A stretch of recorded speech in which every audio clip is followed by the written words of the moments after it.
Hey everyone, I'm Phil Corey, and in this video, we're going to talk briefly about the differences between building a brand and letting the brand die. And you might be thinking, okay, well, if I'm letting a brand die, then we're just closing up and folding up the business. Is that what we're talking about? And really, that's not what I'm talking about. The difference that I'm talking about is the business that goes out, spends the time, puts in the effort, and makes sure that people are learning about their brand, interacting and engaging with their brand, and having a positive general experience versus the people who are business owners who have a business that run whatever kind of business that they run at their location, and they just kind of exist.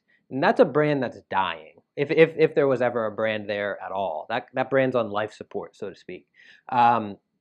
And the idea between the two is you have the entrepreneurs and the business owners who are focused on producing high quality products and results and making sure that people are having that positive experience on a regular basis and going out and getting them involved. And then you have the business owners and the other people who run businesses, or they have an operation that maybe was given to them, or who knows what it is, and they just kind of like go into work and they have a 9 to 5. They're basically the folks that show up and then mail it in for the rest of the week. They don't actually put in the additional work to kind of grow and build the brand. And we always push our clients to focus on the former, because you want to be growing as a brand. Things that aren't growing are generally dying. You want to be growing as a brand. And the reason you want to be growing as a brand is because the amount of effort that you put in is what pays dividends in the growth of the business, in the production, in the finances of the business. That is the number one thing I think most of my clients misunderstand.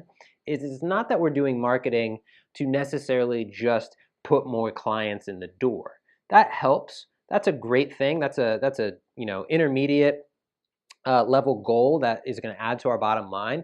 But in reality, what we're trying to do is build a brand that sustains that level.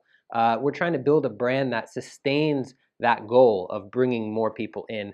Even if we take a cut out of advertising for a month or two, people actually have it in their minds that, you know what, there is no other brand that comes to the top of my mind when I'm thinking about going to the dentist, or going to get my car, worked on, or going to the gym, or going to, the hair salon.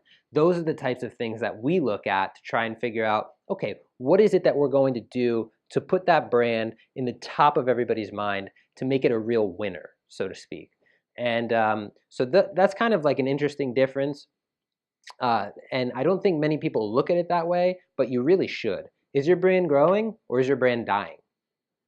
Hey guys, I just wanted to thank you for taking the time to watch my video and all of my videos. If you want to check them out on YouTube, all of the information should be up on the screen for you to take a look and learn a little bit more about how to market your business and how to stay ahead of the curve.